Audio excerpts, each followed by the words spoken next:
दोस्तों, अपराजिता एक बेलों वाला पौधा है।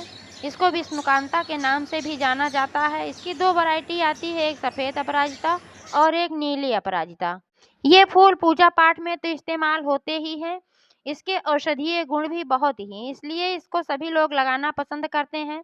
ऐसा माना जाता है कि जिस घर में अपराजिता का पौधा लगा हुआ होता है, उस घर में माँ लक्ष्मी का वास होता है, क्योंकि यह पुष्प भगवान विष्णु को बहुत ही प्रिय है और लक्ष्मी माता को भी बहुत पसंद है।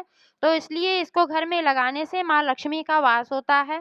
तो दोस्तों, अगर आपने भी अपराजिता का पौधा लगाया हुआ है लेकिन उसमें फ्लावरिंग नहीं हो रही है, या कभी फ्लावरिंग होती थी अभी बंद हो गई है, तो मैं आज एक ऐसे फर्टिलाइज़र के बारे में बात करने वाली हूँ जो घरेलू है, सस्ती है और बहुत ही आसानी से आप बना सकते हैं। उसको इस्तेमाल करने के बाद आपके पौधे में फिर से बहुत ही अच्छी फ्लावरिंग भी होगी और आपके पौधे की बहुत ही अच्छी ग्रोथ होगी। तो दोस्तों, वीडियो को बिना स्किप किए पूरा देखें ताकि सारी जानकारी आपको मिल सके। अगर पसंद आए तो लाइक करें, शेयर करें और चैनल को अभी तक सब्सक्राइब नहीं किया है तो प्लीज़ चैनल को भी सब्सक्राइब करके बेल आइकन को प्रेस कर दें ताकि सारे अपडेट्स आपको मिलते रहें। नमस्कार दोस्तों, स्वागत है मेरे YouTube channel gardening with Poonam में। दोस्तों, यह जो आप देख पा रहे हैं नीली अपराजिता का पौधा है। इसको ठीक तरीके से चलने के लिए, इसकी अच्छी ग्रोथ के लिए सबसे पहली बात तो यह है कि इसको 6 से 8 घंटे की धूप आवश्यक होती है।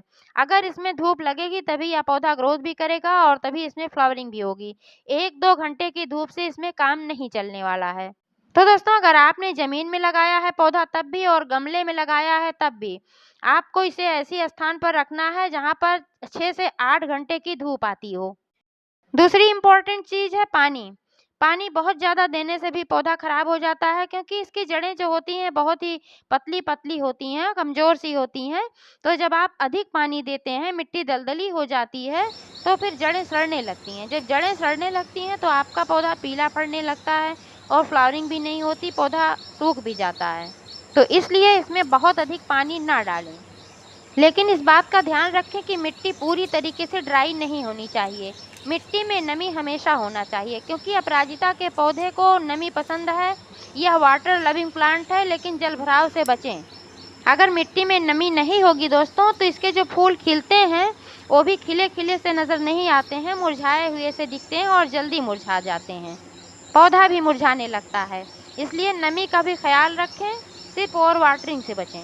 अगर अपराजिता प्लांट में फलियां आ रही हैं तो उन फलियों को भी तोड़ते रहें, क्योंकि अगर इसमें फलियां बनी रहती हैं तो भी फूल कम खिलते हैं। और इसमें अगर कोई सूखी ब्रांच है या सूखी पत्तियां हैं तो उन सबको भी कट करके हटाते रहें, कटाई छटाई करते रहें। बहुत ज़्यादा कटाई छटाई ना करें, क्योंकि अगर बहुत ज़्यादा कटाई छटाई करेंगे तो पौधा अपनी एनर्जी पूरी लगा देगा इसके विकास में ही, तो फिर कलियां नहीं बन पाएंगी और फ्लावरिंग भी नहीं हो पाएगी।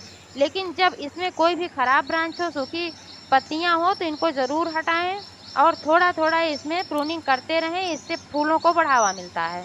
पौधे की अच्छी ग्रोथ के लिए और फ्लावरिंग के लिए मिट्टी को थोड़ी एसिडिक बनाकर रखना चाहिए, तभी पौधे की ग्रोथ हो पाती है और तभी इसमें फूल भी खिलते हैं। दोस्तों, जिस फर्टिलाइज़र की बात मैं कर रही हूँ, इसके इस्तेमाल से इस पौधे की मिट्टी भी एसिडिक होगी और इसमें पोषक तत्वों की भी कमी नहीं होगी।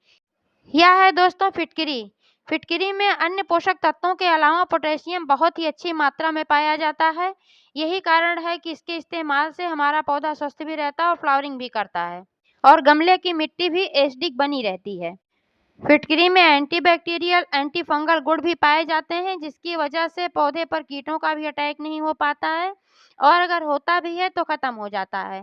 लेकिन इस बात का ध्यान रखें कि फिटकरी का इस्तेमाल सीमित मात्रा में करें, बहुत अधिक मात्रा में ना करें, क्योंकि अधिक मात्रा में करने से पौधा जल भी सकता है। फिटकरी का इस्तेमाल दोस्तों हम 2 तरीके से कर सकते हैं। एक तो है, एक टुकड़ा फिटकरी आप ले लें और गमले में दबा दें। इसको जब आप ऐसे मिट्टी में दबा देंगे तो इसमें जब आप वाटरिंग करेंगे तो धीरे-धीरे यह घुलकर पौधे में लगेगी और फिर पौधे को फ़ायदा पहुंचाएगी। और दूसरा तरीका यह है कि 1 लीटर पानी ले लें और उसमें 10 ग्राम फिटकरी ले लें और यह टुकड़ा इसमें डाल दें। डालने के बाद ये धीरे-धीरे गल जाएगा, क्योंकि फिटकरी पानी में घुलनशील होता है। जब ये अच्छी तरीके से घुल जाएगा तब यह पौधे में डालने के योग्य हो जाएगा। इसको आप पौधे में भी, जड़ों में भी डाल सकते हैं और इसको आप पत्तियों पर भी इस्तेमाल कर सकते हैं, लेकिन बहुत ज़्यादा इसको पत्तियों पर नहीं इस्तेमाल करना चाहिए। अगर पत्तियों पर इस्तेमाल करना है तो इसमें और भी पानी मिलाकर इसको डाइल्यूट करना है, क्योंकि जब इसमें डायरेक्ट इसको डालेंगे तो पत्तियाँ जल भी सकती हैं, अधिक मात्रा में होगा। तो बहुत कम मात्रा में फिटकरी हो, ज़्यादा मात्रा में पानी हो, तब आप इसको पत्तियों पर भी इस्तेमाल कर सकते हैं। जबकि आपके पत्तियों पर कीड़े वगैरह लगे हों तब आप इसको इस्तेमाल करें। नहीं लगे हैं तब भी कर सकते हैं, लेकिन वही मैंने जो बताया कि बहुत ही कम मात्रा में फिटकरी होना चाहिए। फिटकरी से बना फर्टिलाइज़र जड़ों में डालने से पहले मिट्टी की ठीक तरीके से गुड़ाई कर लें और इसको 1 दिन के लिए छोड़ दें। आप देख पा रहे हैं कि मैंने अपने पौधे की मिट्टी की गुड़ाई कर दिया है, लेकिन मैंने अभी इसमें फर्टिलाइज़र नहीं डाला है और ना ही आज डालूँगी, क्योंकि आप देख पा रहे हैं कि मिट्टी में अभी नमी है। इसको सूखने का इंतज़ार करना होगा। जब भी कोई भी लिक्विड फर्टिलाइज़र डाला जाता है, चाहे फिटकरी का हो, कोई हो, तो मिट्टी पूरी तरीके से ड्राई होनी चाहिए।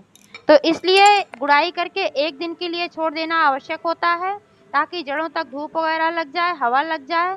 इससे जड़ें भी सांस ले लेती हैं। फिर इसमें फर्टिलाइज़र डालना चाहिए, तब जाकर के फ़ायदा होता है।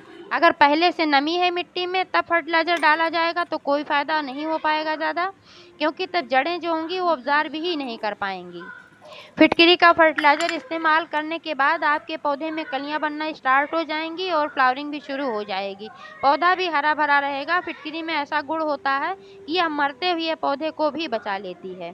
और दूसरी चीज़ ये है कि अपराजिता के पौधे में 1 महीने में 1 बार गोबर की खाद अवश्य डालें और फिटकरी का इस्तेमाल दोबारा करने से पहले 1.5 महीने का नहीं तो कम से कम 1 महीने का इंतज़ार अवश्य करें। जल्दी-जल्दी ना इस्तेमाल करें।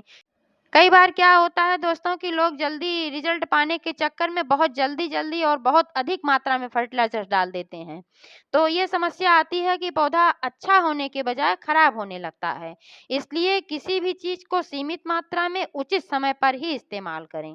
तो दोस्तों इस तरीके से आप अपने अपराजिता प्लांट की देखभाल करें और ढेर सारी फ्लावरिंग पाएँ। जानकारी कैसी लगी कमेंट करके अवश्य बताइएगा। पूरा वीडियो देखने के लिए बहुत-बहुत धन्यवाद।